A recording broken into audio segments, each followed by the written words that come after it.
అంటే నా పూర్వీకులు ఎవరిని ఆరాధించారు, ఎవరిని సేవించారు, అసలు ఎందులో నుంచి మేము ప్రయాణం చేశాం అనేది తెలుసుకున్నా. మీకు ఒక ఫోటో చూపిస్తాను చూడండి. అది పుస్తకం. ఈ బ్రహ్మంగారి చరిత్ర నేను చదువుతున్నాను. అంతకుముందు అన్ని పూజలు, అన్నీ వెంకటేశ్వర స్వామి అని, రాముడని, కృష్ణుడని, శివుడని, విష్ణు అన్నీ చేశాము. ప్రత్యేకంగా ఈయన గురించి బాగా ఎక్కువ ఇష్టంతో భక్తి చేశాను. కానీ మనసులో అసమాధానం వెంటాడుతుంది, ఏదో వెలితి కనపడుతుంది.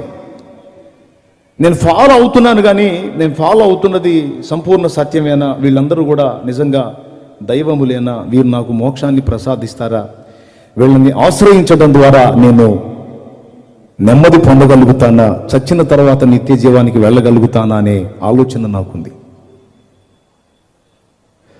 ఎందుకంటే ప్రతి మనిషికి మరణం ముగింపు కాదు, మరణం తర్వాత మళ్ళా జీవితం ఉంది అని అన్ని మత గ్రంథాలు చెప్పాయి.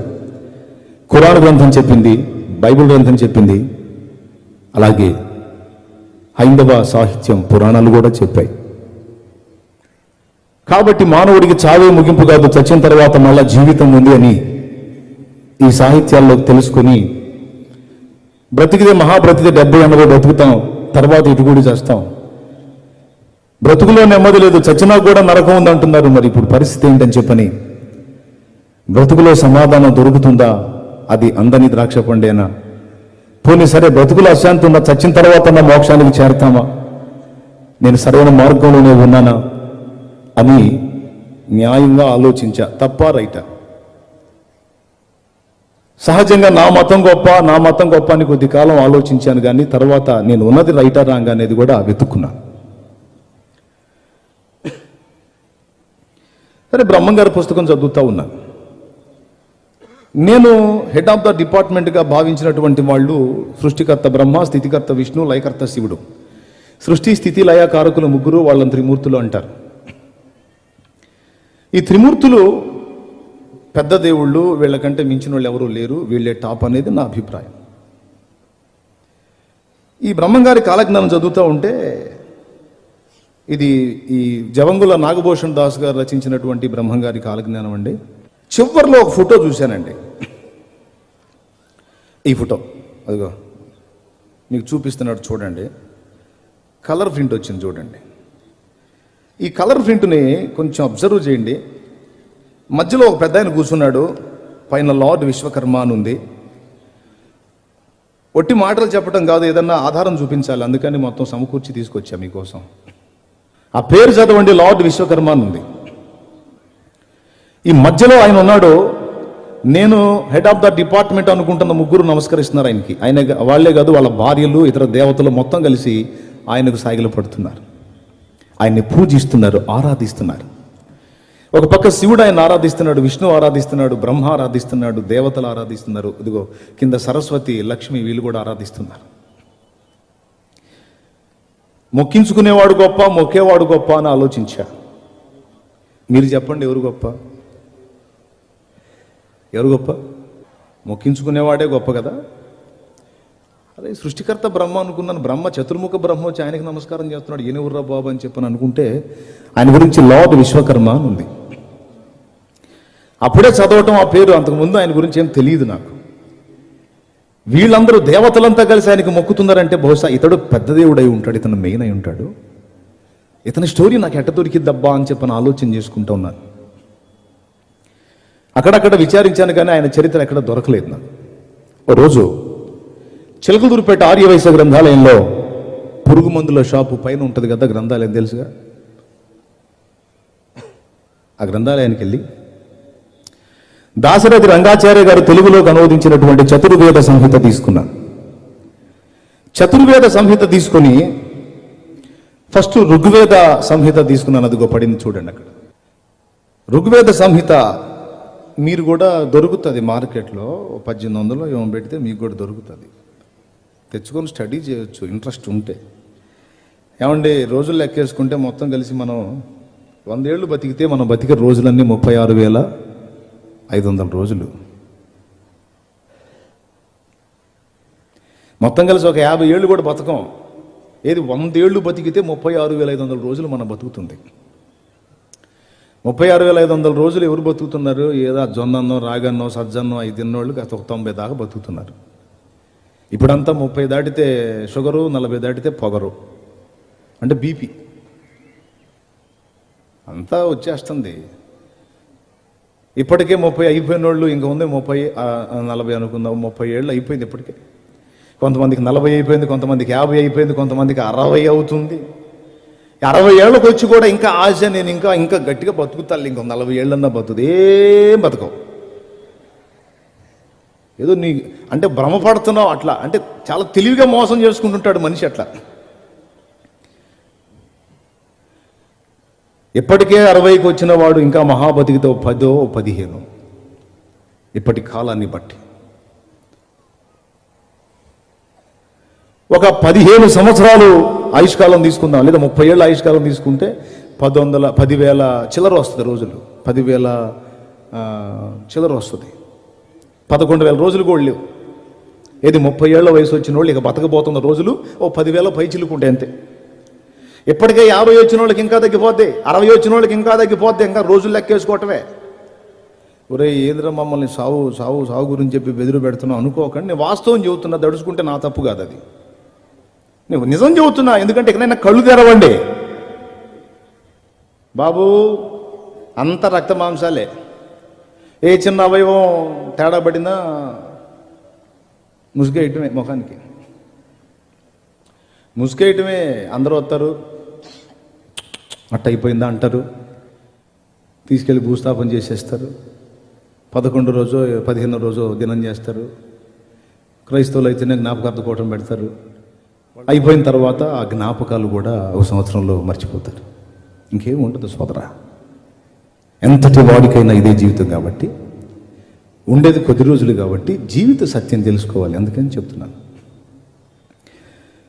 ఋగ్వేద సంహిత చదువుతుంటే అందులో నేను బ్రహ్మంగారి కాలజ్ఞానంలో చూసినటువంటి విశ్వకర్మను గురించినటువంటి సందేశం ఒకటి దొరికింది నాకు. చూడండి, ఋగ్వేద సంహిత మొదటి భాగంలో అక్కడ పేజీ నంబర్ కూడా వేస్తుంది. ప్రజాపతి అని ఒక ఆయన కనపడుతున్నాడు. ఆయనకి మొత్తం 39 పేర్లు ఉన్నాయి. 39 పేర్లలో 17వ పేరు చూడండి, కనపడుతుందా మీకు? ఏమనుంది? ప్రజాపతిర్వై విశ్వకర్మ అనుందా? సరే, రెండవ పేరు చూడండి, ప్రజాపతిరగ్ని. ప్రజాపతి అయిన ఒక ఆయన ఉన్నాడు. ఆయనకు మొత్తం 39 పేర్లు ఉన్నాయి. ఆ పేర్లలో మొదటిది ప్రజాపతి, రెండవది ప్రజాపతిరగ్ని, మూడవది ప్రజాపతిర్వై మనః, ప్రజాపతిర్వై వాచస్పతి, సంవత్సరోవై ప్రజాపతి, యజ్ఞ ప్రజాపతి, ప్రజాపతిర్వై సవిత, ప్రాణాహి ప్రజాపతి, అన్నం వై ప్రజాపతి, పతద్వై ప్రజాపతి, ప్రజాపతిర్వై భూతాః, ప్రజాపతిర్బంధు, ప్రజాపతిర్వై హిరణ్యగర్భ, ప్రజాపతిర్వై చంద్రమాః, ప్రజాపతిర్వై మహందేవాః, ప్రజాపతిర్వై మనుః, ప్రజాపతిర్వై విశ్వకర్మ. ఈ విధంగా మొత్తం చాలా పేర్లు ఉన్నాయి. ఇవన్నీ ఒకటికి చెందిన పేర్లే. బాగా వినండి, నేను అర్థం కాని గందరగోళం ఏం చెప్పను. ఈ 39 వీడు సువార్త చెప్తానని కూర్చోబెట్టి ఇవన్నీ చదువుతాడు ఏంది అనుకోవాకండి. ఒక విషయం చూసే, అందుకని చెప్తున్నా. వేద గ్రంథములు ఒక వ్యక్తిని ఎక్స్పోజ్ చేశాయి. అందుకు ఈయన ప్రజాపతిర్వై విశ్వకర్మ అని చెప్పని దొరికింది ఇందులో నాకు. బ్రహ్మంగారి కాలజ్ఞానంలో కనపడ్డ విశ్వకర్మకు వేదంలో చెప్పబడిన పేరు ప్రజాపతి. అగ్ని అన్నా ఆయనేనా? ఓహో, సూర్యుడన్నా ఆయనేనా? ఏది కనపడే సూర్యుడు కాదండోయ్, వాయువన్నా ఆయనేనట. ప్రజాపతిర్వాయు, ప్రజాపతిర్వై సూర్య ఉంది. కాబట్టి ఇన్ని పేర్లు కలిగిన ఈ ప్రజాపతి ఎవరు అని చెప్పని అన్వేషించాను. ఒక విచిత్రమైన సంగతి నాకు కనపడిందండి. ఏంటో చూద్దాం. ప్రజాపతి విశ్వకర్మ అని చెప్పన్నాం కదా, ఆ తర్వాత ఫోటో పట్టింది చూడండి. ఈయనట సృష్టికర్తట. నేను అనుకున్నాను చతుర్ముఖ బ్రహ్మ కదా సృష్టికర్త. నాకు ఊహ తెలిసిన దగ్గర నుంచి మా తల్లిదండ్రులు చెప్పని, నేను చదువుకున్న దానిలో విన్నాయి, గురుర్ బ్రహ్మ గురుర్ విష్ణు గురుదేవో మహేశ్వర గురు సాక్షాత్ పరబ్రహ్మ తస్మై శ్రీ గురువే నమః అని అది చదవని. నాకు తెలిసి చతుర్ముఖ బ్రహ్మ సృష్టికర్త అనుకున్నాం, కానీ కాదట. ఈ ప్రజాపతే సమస్తమును సృజించినటువంటి సృష్టికర్తట. ఈయన విశ్వకర్మట, విశ్వ నిర్మాణకుడట. చూడండి, నేను పురాణాలు కాదండి వేదం చూపిస్తున్నా. కొంతమందికి వేదం అట్టెట్టుంటుందో కూడా తెలియదు. అదిగో వేదం, ఋగ్వేద సంహిత 2వ భాగం మీకు కూడా దొరుకుతుంది, మార్కెట్లో తెచ్చుకొని చదువుకోవచ్చు. విశ్వకర్మ శరీరములను సృష్టించువాడు, అనుపమ ధీరుడు. అతడు తొలుత జలములను కల్పించినవాడు, తదుపరి జలముల యందు కదలాడు, ద్యావా పృథువులను సృష్టించినవాడు. విశ్వకర్మ శరీరములను సృష్టించినవాడు, క్రియేటర్ అట. సరే, అయితే ఏందంట, ఇంకా ఏముంది ఆయన గురించి చూద్దాం. చూడండి, విశ్వకర్మ గురించి ఇంకొక మాట కూడా రాసుందండి 337వ పేజీలో.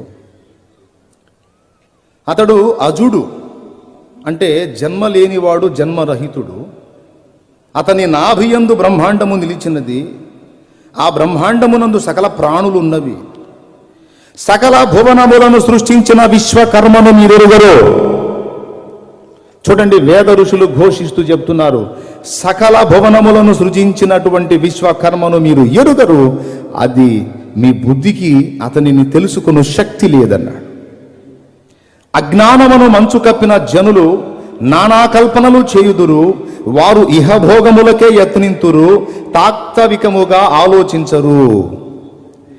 ఏ కాడికి భూ సంబంధమైన తపనే కానీ సృష్టికర్తను గూర్చిన జ్ఞానం పొందుకొని ఆ మహానుభావుడున్నటువంటి మోక్ష పదానికి చేరదామన్న అన్వేషణే లేదని ఆది ఋషులు ఆనాడే గుర్తిరిగి మీరు తెలుసుకోలేరు ఆయన అన్నాడు. సరే, బాగుంది. ఇంతకీ ఈ ప్రజాపతి గురించి ఇంకేముందో చూద్దాం. ప్రజాపతి, విశ్వకర్మ, అగ్ని, ఈ పేర్లన్నీ ఒకటి అని చెప్పా కదా. ఈ ప్రజాపతి యొక్క పేర్లలో ఒక పేరు అగ్ని. సరే, అగ్ని గురించి తర్వాత ఆలోచిద్దాం. ఒక్కసారి 31వ అధ్యాయం చూద్దాం. చూడండి, అక్కడ శుక్ల యజుర్వేద సంహిత. దేవతలు యజ్ఞమును విస్తరింపజేసినప్పుడు ప్రజాపతి పురుషనే ఆలంభ్య పశువుగా బంధించినప్పుడు.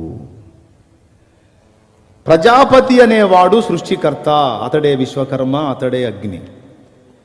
ఈయన ఆలంభ్య పశువుగా బంధింపబడ్డాడట, ఇతడు యజ్ఞమయ్యాడట. ఇది విచిత్రమైన పాయింట్ అండి. మీకేమైనా అర్థమవుతుందని నేను చెప్పేది? ఎంతమందికి అర్థమవుతుందో కొంచెం చేతులు ఎత్తండి. ఏమైనా అర్థమవుతుందా? నిజంగా చెప్పండి, మనలో అన్నమాట. స్తోత్రం చెప్పండి ఒకసారి గట్టిగా. సరే, ప్రజాపతి ఆలంభ్య పశువుగా బంధించబడటం ఏమిటి? ఆయనతో దేవతలు యజ్ఞం చేయటం ఏమిటి? అసలు ఆయన పశువు అవ్వటం ఏమిటి అనేది ఒక డౌట్ నాకు. దేవతలందరేమో ఆయనకి మొక్కుతున్నారు, ఆయనేమో యజ్ఞ పశువై అందరి కొరకు యజ్ఞమయ్యాడని చెప్పని అందులో ఉంది. సరే, ఇంకొకటి చూద్దాం. ఈ ప్రజాపతి గారికి ఒక పేరు విశ్వకర్మ, మరో పేరు అగ్ని అన్నాను కదా. సరే, ఇప్పుడు అగ్నిని కూడా చూద్దాం. మొదటి నుంచి రా బాబు, చూస్తూ ఉండండి. నేను స్టోరీ చెప్తా తర్వాత, మీరు రిఫరెన్స్ రాసుకోండి అంతే. కొంతమంది వేదాలలో ఉన్న విషయాలు మీకెందుకు, మీ బైబిల్ ఏదో మీరు చెప్పుకోండి, మా వేదాలతో మీకెందుకు అంటే, సృష్టికర్త అయిన దేవుడు అన్యాయస్తుడు కాదు. ఆయనను గూర్చినటువంటి సందేశము, సత్యము అందరికీ కూడా అందుబాటులోకి తీసుకొని రావటానికి అన్ని మతాలలోనూ ఏదో ఒక విధంగా ఆయనను గూర్చిన సమాచారాన్ని పంపిణీ చేశాడు. దేవుడు అన్యాయస్తుడు కాడు. దేవుడు క్రైస్తవులకే దేవుడు కాదు. కొంతమంది స్వాతిశయ పూర్ణులైన క్రైస్తవ సోదరులు అంటున్నారు, నిజమైన దేవుడు మనకే దొరికాడు, ఇక మిగిలిన మత గ్రంథాలలో ఆయనను గూర్చిన సంగతి ఏం ఉండదని మాట్లాడుతున్నారు. ఏమండి, వేదాలలో యేసు అనే నామము లేదు, కానీ బైబిల్ గ్రంథములో యేసు చేసినటువంటి కార్యాలను జరిగించిన ఒక వ్యక్తి కనపడుతున్నాడు. యేసును పోలిన ఒకడు కనపడుతున్నాడు, అతని పేరు ప్రజాపతి అని ఉంది. అట్లయితే ప్రజాపతులు చాలామంది ఉన్నారు కదంటే ఉన్నారు. దక్ష ప్రజాపతి ఉన్నాడు. బ్రహ్మల్లో కూడా చాలా బ్రహ్మలు ఉన్నారు. పులస్య బ్రహ్మ, విశ్వవసు బ్రహ్మ, రావణుడు కూడా బ్రహ్మే, రావణ బ్రహ్మ, మయ బ్రహ్మలు ఉన్నారు, చతుర్ముఖ బ్రహ్మ ఉన్నాడు. ఈ బ్రహ్మలందరికీ కూడా అతీతంగా పరబ్రహ్మ ఉన్నాడు. పరబ్రహ్మ, బ్రహ్మ అనే పదాన్ని పురుష అంటారు. పురుష అంటే బ్రహ్మ అని. ఈ బ్రహ్మ చతుర్ముఖ బ్రహ్మ కాదండి, వేరు ఈయన పరబ్రహ్మ, అందరికీ టాపులో ఉన్నవాడు. ఎలాంటివాడంటే దేవతలను, దేవదూతలను, మానవులను అందరినీ సృష్టించిన అస్సలు కథానాయకుడు ఈయన అగ్ని అన్నారు. అగ్ని అంటే పొయ్యిలో మనం ముట్టించే అగ్ని, గ్యాస్ స్టవ్ అగ్ని కాదు. అగ్ని అనగానే ముందు అందరికి కనపడేది ఏంటంటే గ్యాస్ స్టవ్ అగ్ని, అగ్గిపుల్ల వేసి ముట్టిస్తే భగభగమంటే అగ్ని అని. అగ్ని అనే పేరు కలిగిన వ్యక్తి. దేవుని గురించి లోకానికి పరిచయం చేయడానికి వేద ఋషులకు కొన్ని వస్తువులను పరిగణలోకి తీసుకున్నాడు. సృష్టింపబడినటువంటి వస్తువులు, వాటిల్లో అగ్ని ఒకటి. అగ్నికి మీరు మైల అంటిస్తారా? ఒకసారి నాకు చెప్పండి, పెద్దగా చెప్పాలి. అగ్నికి మురికి పట్టిస్తారా మీరు? నో, సమస్త కల్మషాన్ని కాల్చి దహిస్తుంది. కాబట్టి దేవుడు అగ్ని వంటి వాడు. ఆయనకు ఏ మలినము, ఏ పాపము అంటదు. ఆయన పరిపూర్ణ పరిశుద్ధుడు అని చెప్పడానికి అగ్నిని ఎగ్జాంపుల్గా చూపిస్తే, ఆయన అగ్ని వంటి వాడు అన్న సంగతి వదిలిపెట్టి అగ్నికి దండం పెట్టడం మొదలుపెట్టి, గాలి లేని చోట ఎక్కడన్నా ఉందో ఒకసారి చెప్పండి నాకు. మానవ మనుగడ సాగుతున్న ప్రపంచంలో గాలి లేని ప్రపంచం, గాలి లేకుండా మనుషులు బతుకుతున్నది ఎక్కడన్నా ఉందా? ఇండియాలో గాలి ఉంది, అమెరికాలో ఉందా లేదా? చెప్పండి, ఉందా? అరే ఇండియాలో కదా గాలి ఉండేది, అమెరికాలో ఎట్టుందబ్బా? సరేలే కానీ పాకిస్తాన్లో ఉందా గాలి? ఉంది, ఇప్పుడు సూపర్గా ఉంది.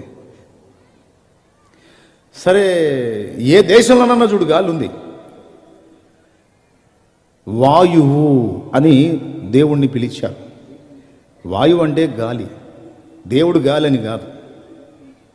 గాలి ఎలాగా ప్రపంచం, మానవ జాతి, జీవకోటి బ్రతకటానికి సర్వవ్యాపకమై ఉన్నదో, దేవుడు అలాగా అంతటా సర్వాంతర్యామిగా ఉన్నాడు.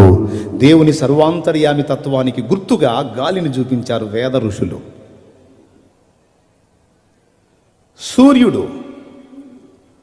దేవుణ్ణి సూర్యుడితో పోల్చారు. కనబడుతున్న సూర్యబింబం కాదు, దీన్ని చూపించి దేవుడు ఇలా ఉంటాడని చెప్పారు. ఎలానో తెలుసా?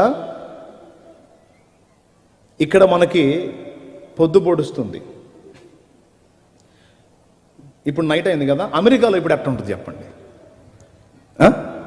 వాళ్ళకి నైట్ అయితే అదేంది, ఇక్కడ ఒక సూర్యుడు అక్కడ ఒక సూర్యుడు ఉండొచ్చుగా? లేదు లేదు, ఒక్క సూర్యుడే డ్యూటీ చేయాలి. ఇక్కడ మనకి అదృశ్యం అయితే వాళ్ళకి ప్రత్యక్షం అవుతాడు, వాళ్ళకు ప్రత్యక్షం అయితే మనకు అదృశ్యం అవుతాడు. ఈ ఒకడే, ఒక సూర్యబింబమే ప్రపంచమంతటికి వెలుగునివ్వాలి. అర్థమైందా? మన దగ్గరే ఆగిపోయాడు అనుకో, అమెరికా చీకట్లో ఉంటుంది. కాబట్టి లోకమంతటికి వెలుగునిచ్చినట్లుగా ఒక సూర్యుడు ఎలాగా ఉన్నాడో, సర్వ విశ్వానికి నీతి సూర్యుడు కూడా అలానే ఉన్నాడు దేవుడు అని చూపించడానికి వేద ఋషులు సూర్యుణ్ణి, అగ్నిని, వాయువుని పోల్చారు. అంతేగాని అగ్ని అనగానే పొయ్యిలో అగ్ని, వాయువు అనగానే మనకు వీచే గాలి, సూర్యుడు అనగానే కనపడుతున్న సూర్యబింబం అని చెప్పని, సూర్యుడు అని చెప్పని అన్నందుకు సూర్య నమస్కారం చేస్తున్నారు. పోనీ లేదన్నా మంచిది, హెల్త్కు మంచిది. సూర్యకిరణాలు మన చర్మం మీద పడితే కొన్ని మంచి పనులు జరుగుతాయి, హెల్త్కు మంచిది. సూర్యుడు ఎలాగ లోకమంతటికి ఒక్కడే వెలుగునిస్తున్నాడో, దేవుడు కూడా లోకమంతటికి వెలుగై ఉన్నాడు. మనుషుల కార్యాలు చక్కబెట్టుకోవటానికి, మన స్థితిగతులు చూసుకోవటానికి ఆ సూర్యబింబం వెలుగు లేకపోతే మనకంత అంధకారమే. కాబట్టి దేవుని నీతి సూర్య ప్రకాశం మనకు లేకపోతే మన బ్రతుకు మనకు అర్థం కాదు. అది చెప్పటానికి మహానుభావులకు వేరే పోలిక లేక సూర్యుని పోల్చారు. కాబట్టి ఇప్పుడు దేవుడు అగ్ని అన్నాం అంటే పొయ్యిలో అగ్నే, మరేంటి అగ్ని లాంటి వాడా? అలాగే అన్నం పరబ్రహ్మ స్వరూపం అన్నారు. ఏమన్నారు? అన్నం పరబ్రహ్మ స్వరూపం అంటే అన్నం దేవుడని కాదు. ఈ అన్నం తింటే మనం ఎలా జీవిస్తున్నామో శాశ్వతంగా మనం జీవించాలంటే ఆ పరబ్రహ్మాన్ని భుజించాలి అన్నాడు. పరబ్రహ్మాన్ని భుజించటమా? బ్రహ్మంగారి తత్వాల్లో కూడా ఉంది. పండు దేవదారి పండు, ఆ పండు దొరికిన వారికి పండగయుండు, పండు దేవదారి పండు. పరబ్రహ్మ ఆహారం అవుతాడట. ఆయన్ని స్వీకరించినట్లయితే ఇక మనకు నిత్య జీవం అట. అన్నం పరబ్రహ్మ స్వరూపం అంటే ఈ అన్నం కాదు. ఈ అన్నం 2 రోజులు ఉంచితే పాచిపోద్ది, మనమే వాసన తట్టుకోలేము. కానీ ఈ అన్నం మనకి ఎలా దేహానికి జీవాన్ని ఇస్తుందో, మన ఆత్మకు శాశ్వత జీవం ఇచ్చేది దేవుడు. ఆయనే మనకు ఆహారమై వస్తాడు అన్నాడు. జీవాహారం యేసు ప్రభు నేనే అన్నాడు. బైబిల్ గ్రంథంలో 84వ కీర్తన 11వ వచనం మీరు చదివితే, దేవుడైన యెహోవా సూర్యుడును కేడెమునై ఉన్నాడని ఉంది. బైబిల్ గ్రంథం అపోస్తల కార్యం 2వ అధ్యాయం 1వ వచనం చదివితే, పరిశుద్ధాత్మ వాయువు వలె బలముగా వీచు గాలి వంటి శబ్దం ఒకటి కలుగగా అనుంది. తర్వాత అక్కడ ప్రార్థన చేస్తున్న వాళ్ళందరి మీద ఆయన అగ్ని వలె, అగ్ని నాలుకలుగా విభాగింపబడి వారిలో ఒక్కొక్కరి మీద రాలుగా వారు పరిశుద్ధాత్మతో నిండిన వారై అన్య భాషలో మాట్లాడి దేవుని మహిమపరచిరి అని ఉంది. బైబిల్ గ్రంథంలో చెప్పబడుతున్నటువంటి యేసు కూడా, దేవుడు కూడా అగ్నితో పోల్చబడ్డాడు, గాలితో పోల్చబడ్డాడు, సూర్యునితో పోల్చబడ్డాడు. పోలికలు ఉన్నాయా లేవా? వేదంలో నేను ఇప్పుడు చూపిస్తాను మీకు, ఒక్కసారి చూడండి. కొంపతీసి ఇది బైబిల్ అనుకునేరండో, బైబిల్ కాదు. ఫస్ట్ పేజీ చూపించున్నాను, 33వ అధ్యాయం. అసలు మన దేవతల సంఖ్య ఎంతో చెప్పాడు అక్కడ, చూడండి ఒక్కసారి. అదిగో 7వ పాయింట్లో ఉంది, అండర్లైన్ చేశాను చూడండి. 33,33,33,333 మంది దేవతలట. ఈ 33,33,33,333 మంది దేవతలు అగ్నినే అర్చింతురు అని ఉంది బైబిల్ వేదంలో. అగ్నినే అర్చింతురు అంటే ఆరాధిస్తారట. ఇందాక విశ్వకర్మను అందరు ఆరాధిస్తున్నారు చూడండి, అట్లాగే దేవతలంతా కలిసి అగ్నిని అర్చిస్తున్నారు అని ఉంది ఇందులో. అంటే అగ్నిని ఆరాధిస్తున్నారు. ఇంతకీ అగ్ని ఎవరో మళ్ళీ ఒక్కసారి చూద్దాం. పేజీ తిప్పండి జస్ట్ అంతే. పూర్వము అగ్నియే పశువై ఉండెను, దేవతలు అగ్ని పశువుతోనే యజ్ఞము చేసినారు. అగ్ని భూలోకమును జయించినాడు, అగ్నియే భూమికి అధిపతి అయినాడు. అగ్ని అని చెప్పి ఒక వ్యక్తిగా మాట్లాడుతున్నాడు. అతడు వాడుతున్నాడు పూలింగం. అంటే అతడు ఒక వ్యక్తి, అతని పేరు అగ్నిట. అతడు పశువు అయ్యాడట. దేవతలు అగ్ని పశువుతో యజ్ఞం చేశారట. యజ్ఞమైన అగ్ని అనే ఈ వ్యక్తి యజ్ఞమై మళ్ళా తిరిగి లేచి భూలోకమును జయించాడని రాసుంది అందులో. ఇప్పుడు ఒక్కసారి ఆలోచన చేయండి, ఆ కింద లైన్స్ కూడా మీరు చూసుకోవచ్చు. వాయువు పశువై ఉండెను, దేవతలు వాయు పశువుతో యజ్ఞము చేసినారు అని చెప్పని వాయువు గురించి మాట్లాడతాడు. చూడండి, నేను చెప్పే మాటలు అందులో ఉన్నాయో లేవో పక్క గమనించండి. వాయువు పశువై ఉండెను అంటే ఈ అగ్ని ఆయనే, వాయువు ఆయనే, సూర్యుడు. కింద కూడా చూడండి 3వ అండర్లైన్, సూర్యుడు పశువై ఉండెను, దేవతలు సూర్య పశువుతో యజ్ఞం చేసినారు. ఇప్పుడు నా అసలు పాయింట్కి వస్తున్నా, జాగ్రత్తగా వినండి. అగ్ని పశువు కావటం ఏమిటి? అసలు దేవతలంతా అగ్నికి ఆరాధన చేయటం ఏమిటి? ఆ అగ్ని యజ్ఞంలో ఆహుతి కావటం ఏమిటి? అగ్ని తిరిగి లేవటం ఏమిటి? అగ్ని జయించటం ఏమిటి? నాకు అర్థమైంది. ఇక్కడ చెప్పిన అగ్ని, వాయువు, సూర్యుడు, ప్రజాపతి, విశ్వకర్మ వీళ్ళంతా కలిపి ఒకడే. ఇంతమంది కాదు, ఒకడే. ఆయనకి నీ పేర్లు అంటే మన వాళ్ళకి అర్థమైద్దో కాదని వేద ఋషులు ఎంత గొప్పోళ్ళో చూడండి, మహానుభావులు. వేదాలు బ్రహ్మ ముఖోద్దిష్టాలని చెప్పని ఒక పక్క పొగుడుతూనే వేదాలను పట్టించుకోరు మన సహోదరులు. సృష్టికర్త అనుగ్రహించినటువంటి గొప్ప వాక్కులు అని చెప్పని ఒక పక్క ప్రశంసిస్తూనే వాటిని చదవరు, పట్టించుకోరు. కానీ వేదం చదివితే సత్యం బహిర్గతం అయింది. వేదంలో చెప్పబడినటువంటి ఈ యజ్ఞ పురుషుడు ఎవరు అని అన్వేషించాను. ఈయన గురించి పురుష సూక్తంలో ఇలాగుందో ఒకసారి చూడండి. నేను చెప్పే అన్నీ కూడా ఎవిడెన్స్, ఒట్టి మాటలు చెప్పట్లా. పురుష సూక్తం అదిగో మీకు చూపిస్తాడు ఒకసారి. పురుష సూక్తం అంటే ఎట్లా ఉంటుందో చూడండి. ఇది ఋగ్వేదం 10వ మండలం 90వ సూక్తం పురుష సూక్తం అంటారు. ఇది టీకా తాత్పర్యం కూడా వచ్చింది, చిన్న పుస్తకం ప్రింట్ వేశారు. అదిగో అది ఒకసారి పేజీ తిప్పితే, ఇది స్పీడ్ చేయాల, టైం తక్కువ ఉంది. భగవంతుని త్యాగ ఫలంగా, దాన్ని జూమ్ చేసి చూపించు. భగవంతుని త్యాగ ఫలంగా అనే మాట చదవండి దయచేసి, దగ్గరకు తీసుకున్నాను. ఈ ప్రపంచము జీవులు ఆవిర్భవించాయని పురుష సూక్తం చెబుతుంది. నాకు అర్థం కాదు, భగవంతుడు త్యాగం చేయటం ఏమిటి సృష్టి చేయాలంటే? సరే, దాన్ని ఒక పక్కన పెడదాం. జస్ట్ పేజీ తిప్పు నాయన.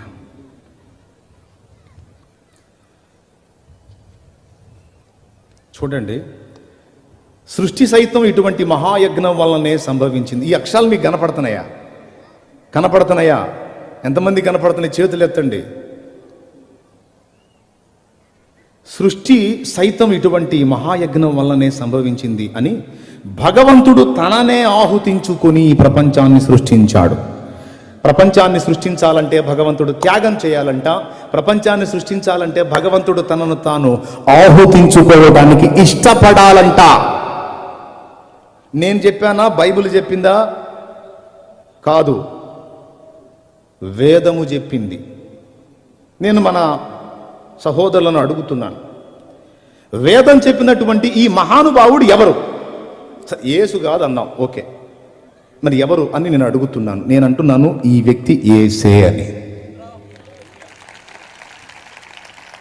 ఎందుకంటే 33,33,33,333 మంది దేవతలలో ఎవ్వరూ కూడా ఈ విధంగా యజ్ఞమై తిరిగి లేచినటువంటి దేవత కానీ దేవుడు కానీ మరొకరు కనబడరు.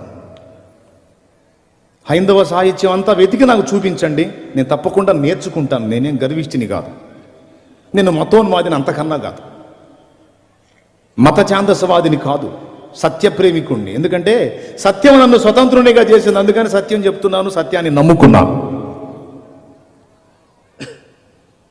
దేవునికి మహిమ కలుగును గాక. హల్లెలూయా. ఇందులో చెప్పబడుతున్నటువంటి ఈ వ్యక్తులు ఎవరు? ఒకడా లేకపోతే అనేకులు అంటే ఒకడే అని నేను సాక్ష్యం ఇచ్చాను. అసలు ఆయన త్యాగం చేయటం ఎందుకు అవసరమైంది, ఆయన ఆహుతి కావటం ఎందుకు అవసరమైందంటే చెప్తా వినండి. ఈ సృష్టి ఏది లేనప్పుడు దేవుడు సృష్టి చేయాలనుకున్నాడట. సృష్టి చేయాలనుకుంటే దేవునికి ఒక ప్రశ్న తారసిల్లింది. నేను నా వంటి వ్యక్తులను తయారు చేస్తాను. నేను తయారు చేసినటువంటి వ్యక్తులు వాళ్ళకి నేను ఇచ్చిన స్వేచ్ఛను బట్టి నాకు వ్యతిరేకమైన కార్యాలు చేసే అవకాశం ఉంది. స్వేచ్ఛనివ్వకుండా నియంతృత్వం చేసి వాళ్ళని కట్టడి చేసుకుంటే నాకు సాటిస్ఫాక్షన్ ఉండదు. ఎందుకంటే నేను ప్రేమస్వరూపిని కనుక నేను వారికి స్వేచ్ఛనిస్తాను, వారి నుంచి కూడా స్వేచ్ఛాయుతమైన ప్రేమను నేను కోరుకుంటాను. ఉదాహరణకి ఈ అబ్బాయిని ఇక్కడ గన్ను పెట్టి నేను చెప్పిందంతా చేయించుకోవచ్చా లేదా? పెద్దగా చెప్పండి. ఇక్కడ గన్ను పెట్టి నేను చెప్పిన పనులన్నీ చేయించుకోవచ్చా లేదా? చేస్తాడా చేయడా? చెప్పు, చేస్తావా చేయడా? ఎందుకు భయపడి? ఎందుకంటే చంపేస్తాడేమో లేని అది ప్రాణభయంతో చెప్పిందల్లా చేస్తాడు, ఏం చెప్తే అది చేస్తాడు కదా. దాన్ని ఏమంటారు అంటే నియంతృత్వం అంటారు, నియంత విధానం అది. నేను చెప్పినవన్నీ చేస్తున్నాడు, కణతం మీద గన్ను ఉంది, ఇతనికి నేనంటే అంత ప్రేమో అని నేను చెప్పుకున్నాను అనుకో, మీకు అది పెద్ద జోకా కాదా? నేను ఏ గన్నులు పెట్టకుండా అతనికి స్వేచ్ఛనిచ్చి అతనికై అతను వచ్చి నన్ను నా మంచితనాన్ని తెలుసుకుని నన్ను ప్రేమించాడు అనుకో, అది నిజమైన ప్రేమ. దేవుడు ఎప్పుడు బలవంత ప్రేమలు ఇష్టపడడు. స్వచ్ఛందంగా ఆయన మంచితనాన్ని తెలుసుకొని మనంతటా మనం ప్రేమించడానికి ఇష్టపడతాడు, కానీ భయపెట్టి గందరగోళం చేసి ప్రేమించమనే సైకో కాదు దేవుడు. ఈ మధ్య కొంతమంది యవనస్తులు ఆడపిల్లల దగ్గరికి వెళ్ళి గొంతు మీద కత్తి పెట్టి లవ్ చేస్తావా లేదా అంటున్నారు.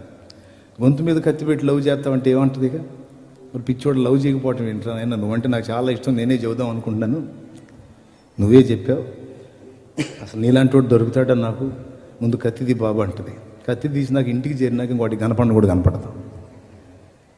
చేసుకో అట్లాంటి వాడిని చేసుకోవాలా. వాడికి ఎప్పుడు కోపం వస్తే అప్పుడు గొంతు మీద కత్తి పెడతాడు. ఇక వాడితో సుఖం ఎక్కడ ఉంటుందండి? కానీ సైకో ప్రేమ, వాడు ప్రేమించకపోతే చంపేస్తున్నాడు. నేను చెప్తున్నాను, దేవుడు అలాంటోడు కాదు.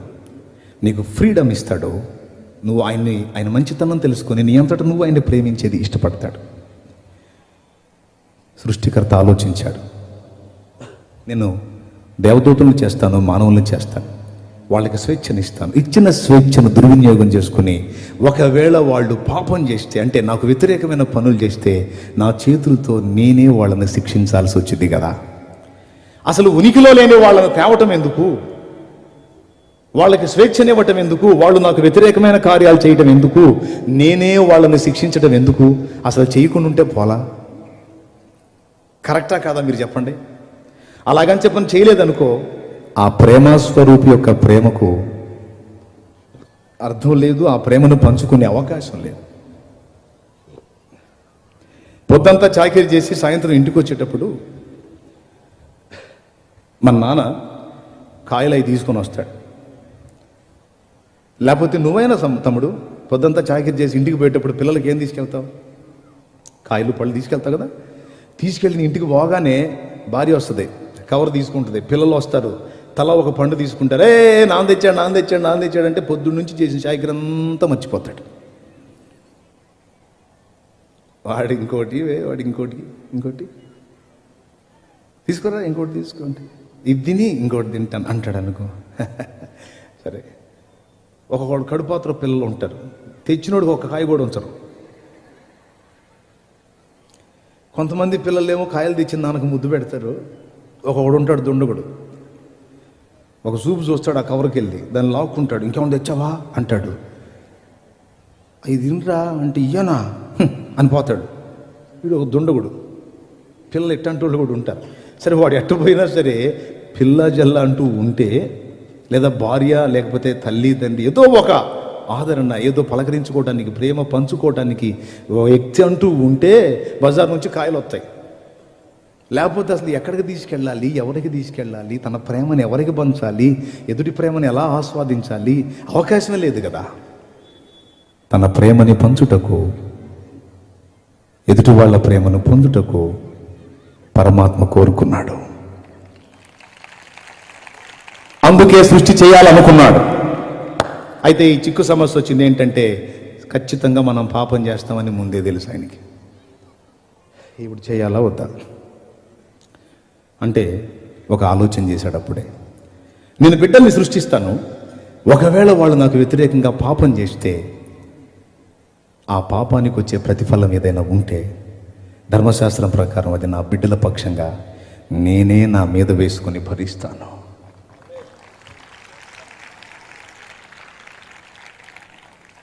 వారి పాప భారాన్ని, వారి పాపం కొరకు చెల్లించాల్సిన వేళను నేను చెల్లించుట ద్వారా నా ప్రేమ ఎట్టిదో వారు తెలుసుకుని స్వచ్ఛందంగా వాళ్ళంతటా వాళ్ళే పాపక్రియలు మానేసి నన్ను హత్తుకుంటారు. ఆ బిడ్డల్ని ఇదిగో నేను ఇప్పుడే చూసి ఉన్నాను అని జగత్తు పునాది వెయ్యబడక ముందే మనందరినీ చూశాడండి ఆయన.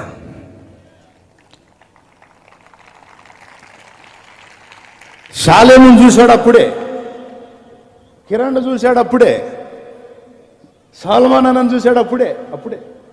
నేను ఇలాగ చేస్తే సాల్మాన్ రక్షించబడతాడు, దావీదు రక్షించబడతాడు, శామ్యూయల్ నన్ను ప్రేమిస్తాడు, డానియల్ నన్ను ప్రేమిస్తాడు, షాలోమ్ నన్ను ప్రేమిస్తాడు, మిఖాయల్ నన్ను ప్రేమిస్తాడు, శ్రీను నన్ను ప్రేమిస్తాడు, తిమోతి నన్ను ప్రేమిస్తాడు. వీళ్ళంతా నా ప్రేమను గుర్తెరిగి స్వచ్ఛందంగా తమంతట తామే నా వైపు తిరుగుతారు. నా త్యాగం వాళ్ళకు అర్థమయ్యి వాళ్ళు నా వైపు తిరగటం, ఇదిగో వాళ్ళని సృష్టింపక మునిపే వాళ్ళని నేను చూసి ఉన్నానని మనందరినీ చూసి మన కోసం చేశాడు ఇదంతా. ఇప్పుడు కొట్టు.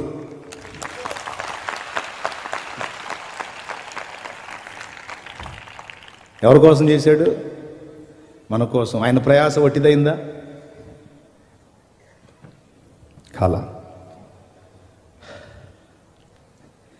అదే వేదం చెబుతుంది. భగవంతుని త్యాగ ఫలంగా ప్రపంచము జీవులు ఆవిర్భవించాయి. చూపించగా ఏం త్యాగం అంటే మన పాప భారాన్ని ఎత్తుకోవడానికి సిద్ధపడాలి. మనం మొక్కిన దేవతలు ఆయనకి ఎందుకు నమస్కరిస్తున్నారో తెలుసా? ఆయనే దేవతల పాపాలు, మానవుల పాపాలు, అందరి పాపాల కొరకు యజ్ఞమైన ప్రజాపతి, యజ్ఞమైనటువంటి పురుషుడు. మనం ఆరాధించిన దేవతల జీవితాల్లో కూడా కామ, క్రోధ, లోభ, మోహ, మదమాశ్చర్యములు. ఏమండి, పురుషులైన వాళ్ళు చేతులు ఎత్తండి. ఇక్కడ పురుషులు నేను పురుషుడిని అన్నవాళ్ళు చేతులు ఎత్తండి. నేను 2 చేతులు ఎత్తే ప్రాబ్లం లేదు. పురుషులైన అందరూ చేతులు ఎత్తేసారు. చాలా సంతోషం. అందరూ పురుషులే, మహానుభావులు. పురుషులేనా మీరు? పురుషులే. అందరికి మీసాల గడ్డలు ఉన్నాయిగా. కామ, క్రోధ, లోభ, మోహ, మదమాశ్చర్యములను జయించారా? కామకత్వాన్ని జయించారా? సరే పోనీ క్రోధత్వాన్ని జయించారా? లోభాన్ని జయించారా? మోహాన్ని జయించారా? మదాన్ని జయించారా? మదం అంటే గర్వం, మత్సరాన్ని అంటే పక్కోడు ఎదుగుతుంటే ఏడవటం జయించారా? కామ, క్రోధ, లోభ, మోహ, మదమాశ్చర్యములు జయించలేదు. కాబట్టి మీరు ఏమయ్యారంటే పురుషులు అయ్యారు. మనం ఆరాధించిన వారు కూడా అలానే ఉన్నారు గనక వారు మన వంటి పురుషులే. అయితే ఈ అరిషడ్ వర్గాలను జయించిన వాడు ఎవరో తెలుసా? పురుషోత్తముడు. పురుషోత్తముడు, పురుషులందరికీ ఉత్తముడు. ఆయనే సృష్టికర్త, ఆయనే యజ్ఞ పురుషుడు, ఆయనే అగ్ని, ఆయనే ప్రభు అయిన యేసుక్రీస్తు.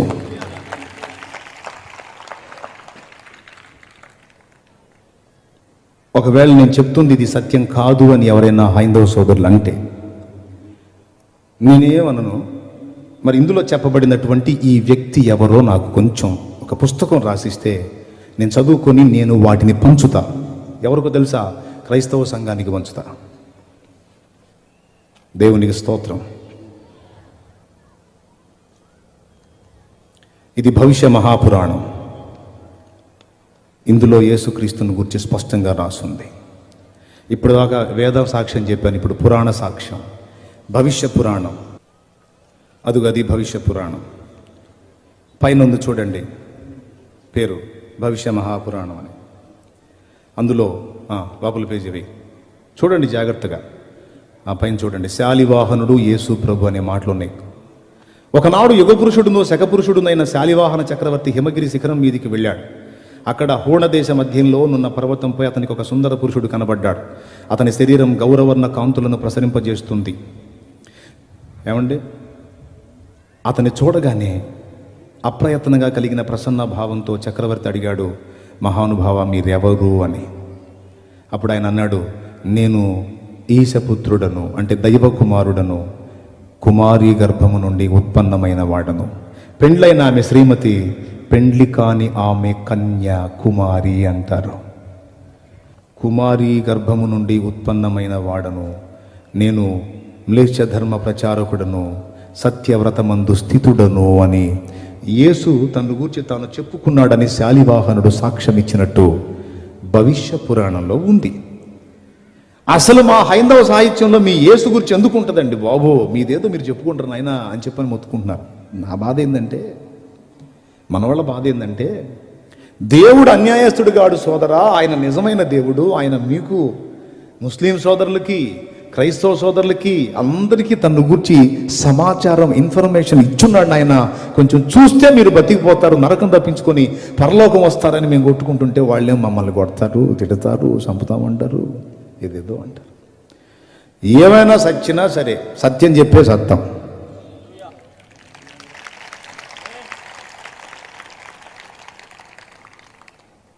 Praise the lord. సరే పక్కన పెడదాం. మహానుభావులు, ఇది ప్రాచీన భారతదేశ చరిత్ర. దామోదర ధర్మానంద కోశంబి గారు రాసినటువంటిది. ఇందులో పేజీ తిప్పితే మీకు చూపిస్తాడు. అందులో యజ్ఞంలో ఎక్కువగా పశువుల బలులను ఇచ్చేవారని కూడా ఆనాడు వేద ఋషులు అట్లా చేశారని చెప్పని చరిత్ర చెప్తుంది. ఇప్పటిదాకా నేను వేదము మరియు పురాణం యొక్క సాక్ష్యం చూపించాను. ఇప్పుడు మీకు యేసును గురించి మహానుభావులు ఏమని చెప్పారో చూపిస్తాను చూడండి. నా చేతిలో ఉన్నటువంటి ఇదిగో ఈ పుస్తకం ప్రబోధ రత్నాకరం, అక్కడ వేస్తాడు చూడండి. ఇప్పటిదాకా వేదం యొక్క రెఫరెన్స్లు ఇచ్చాను. సత్యాన్వేషణ ఉంటే రాసుకుంటారని అనుకున్నాను. చాలామంది సుతారం చూస్తున్నారని అర్థమైంది నాకు. దయచేసి కొంచెం రాసుకోవటానికి ట్రై చేయండి, రిఫరెన్స్ కోడ్ చేసుకోండి. చూడండి ప్రబోధ రత్నాకరం, అదిగో స్వామి వివేకానంద గారి యొక్క ప్రబోధాలు అందులో ఉన్నాయి. ఆ మహానుభావుడు యేసుని గురించి ఏం సాక్ష్యం ఇచ్చాడో చూడండి. యేసు పరాయి మత దేవుడు, యేసు మన దేవుడు కాదు, మనదంతా వేరే మతం, మనది గొప్ప మతం అంటున్నారు కదా. ఆ సంగతి స్వామి వివేకానందుడికి తెలియదా? ఆయన అంటున్నాడు. ప్రబోధ రత్నాకరం మొదటి పేజీలోనే ఈ మాట రాస్తుంది చూడండి. ఆదిలో శబ్దం ఉండింది, అది దేవుని వద్ద నుండింది, అది శబ్దమే దేవుడు. కాబట్టి హైందవులు దీన్ని బ్రహ్మస్వరూపమని మాయా అని చెబుతారు. చూడండి, బ్రహ్మాన్నో మనం తెలుసుకోలేము, పరమపితను మనం తెలుసుకో జాలము, పరమపుత్రుని మాత్రమే తెలుసుకోగలం. మానవ రూపంలోనే క్రైస్తు మూలంగా మాత్రమే బ్రహ్మాన్ని గాంచగలమని చెప్పని అందులో ఉంది. ఒకసారి చూడండి నేను చెప్పింది అందులో ఉందో లేదో.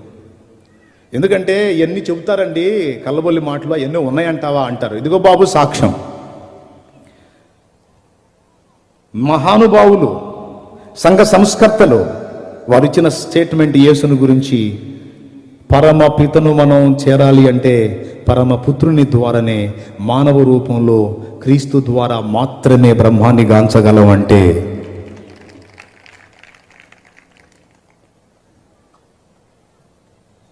ఈ అబ్బాయి మంచి పనోడండి. ఈ అబ్బాయి ద్వారా మాత్రమే నేను అనుకున్న పాట పాడించగలను అని నేనంటే, ఇంక మిగిలిన వాళ్ళ వల్ల కొంచెం పెద్దగా చెబితే అనేగా, ఈ అబ్బాయి ద్వారా మాత్రమే జరుగుతుంది అంటే మిగిలిన వాళ్ళ వల్ల. ఇప్పుడు వివేకానందుడు ఏం చెప్పాడు ఒకసారి మళ్ళీ చూడండి,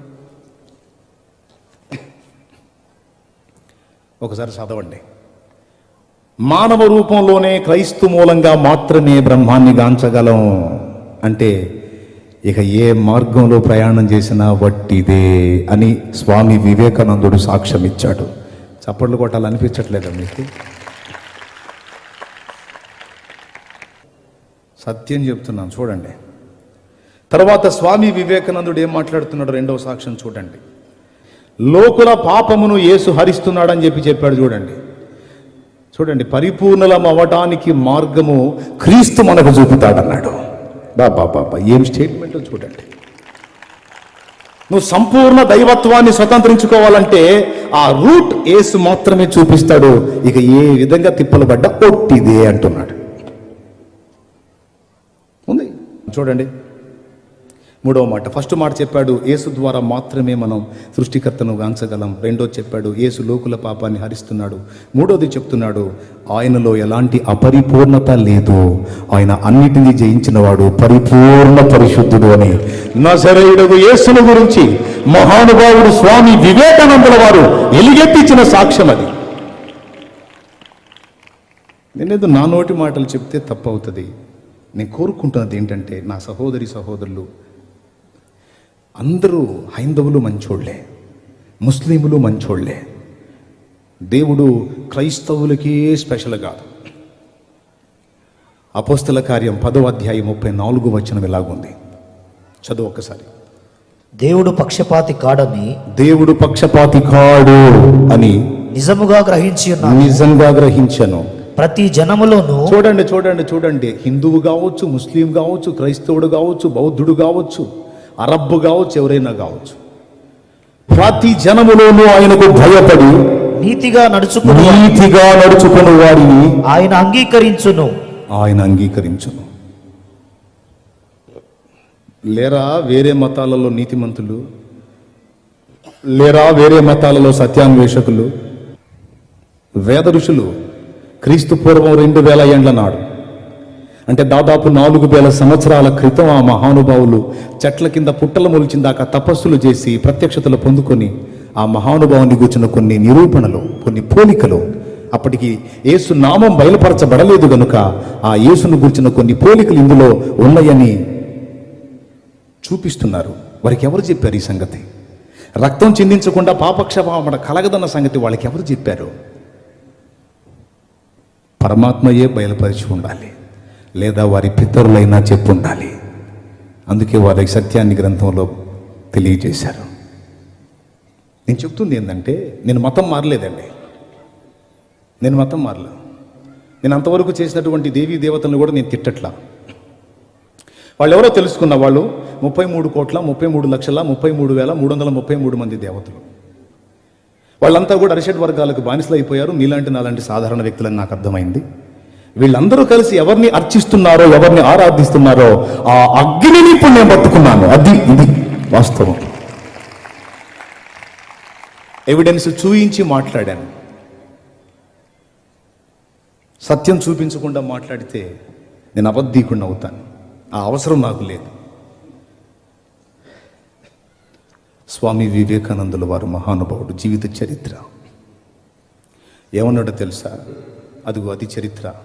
ఆ పుస్తకంలో చెప్తున్నాడు మహానుభావుడు. ఎంత బంగారు మాట అన్నాడో చూడండి. సంఘ సంస్కర్తలు జ్ఞానుల మాట యేసుని గురించి. ఈయనెవరండి? ఈయన క్రైస్తవుడా, అన్యుడా, లేకపోతే ఎవరండి ఈయన? మన భారతీయుడు, మన భారతదేశ ఔన్నత్యాన్ని ప్రపంచ దేశాలకు చాటి చెప్పిన ఘనుడు స్వామి వివేకానందుల వారు. ఆయన ఒరిజినల్ హిందూ. కానీ ఏమని మాట్లాడుతున్నాడో తెలుసా? అది మనస్తత్వం, వ్యక్తిత్వం అంటే. ఆనాడు యేసు పాదాలు పాపాత్మురాలైన స్త్రీ తన కన్నీళ్లతో కడిగింది. ఒకవేళ యేసు ఉన్న టైములో, ఆయన భూమి మీద మానవ శరీరంతో ఉన్న టైములో నేను ఆయన ఉన్న ప్రాంతంలో ఉంటే కన్నీటితో కాదు, నా హృదయ రుధిరంతో కదా కడిగి ఉండేవాడిని అన్నాడట. నా గుండెలోని రక్తముతో కడిగేవాడిని అన్నాడట. రామకృష్ణ పరమహంస అనే మహానుభావుడు, వివేకానందుల వారి గురువు.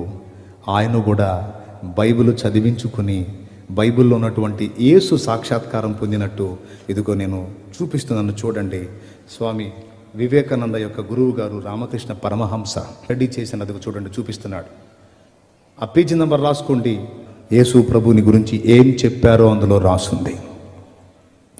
తర్వాత ముస్లిం సోదరులు ఆరాధ్య గ్రంథంగా భావిస్తున్నటువంటి ఖురాన్ షరీఫ్ను గురించి కూడా పరిశోధన చేశాను. అమ్మ ఇప్పుడు ఇందులో ఎంతసేపు చెబుతాడు అనుకోవాకండి, ముచ్చటగా 3 మాటలే. ఇప్పటిదాకా నేను వేద ఋషులు ఏం చెప్పారు, తర్వాత సంఘ సంస్కర్తలు ఏం చెప్పారు అనే సంగతిని మీకు చూయించాను.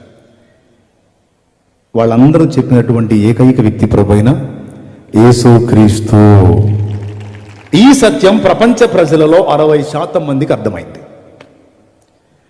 దేవుని సత్యం తెలుసుకొని దానికి లోబడి నడుచుకుంటే, ఆ సత్యస్వరూపైన దేవుణ్ణి హత్తుకుంటే, ఆయనకు విధేయత చూపితే బ్రతుకులో మనశ్శాంతి, బానిస సంఖ్యలలో నుంచి విడుదల, మనకు నిత్య జీవం లభిస్తాయండి. అందుకని చెప్తున్నాను నేను.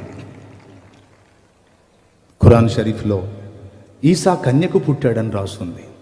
కన్యకు పుట్టాడని రాస్తుంది. అందులోనే ఈసా పక్షి ఆకారం గల ఒక బొమ్మని మట్టితో చేసి దానిలో జీవం ఊది ఎగరవేస్తే అది పక్షిలా ఎగిరిపోయింది అని చెప్పని రాస్తుంది ఖురాన్లో. ఖురాన్ గ్రంథం యేసు పరిశుద్ధుడు అని సాక్ష్యం ఇస్తుంది. సూరా మరియంలో యేసుక్రీస్తు, కొంతమంది ముస్లిం సోదరులు అంటున్నారు యేసు ప్రభు సిలువలో చనిపోలేదు అని. నోనో, యేసు సిలువలో చనిపోయాడని ఖురాన్ గ్రంథంలోనే ఉంది. సూరా మరియంలో యేసు ప్రభు పుట్టినప్పుడు, అది చూడండి అండర్లైన్ మీ ముందుకు వచ్చింది, ఆ అక్షరాలు ఒకసారి చదవటానికి ట్రై చేయండి. మరియమ్మను చూసి ఆమె బంధువులు వచ్చి అరుస్తారు, ఏమమ్మా వివాహం కాలేదు, ఎలా నువ్వు గర్భం దాల్చావు, ఎలా బిడ్డని కన్నావు, ఇంత పాపిష్టి పని ఎందుకు చేశావమ్మా మరియమ్మ అని అడిగారట.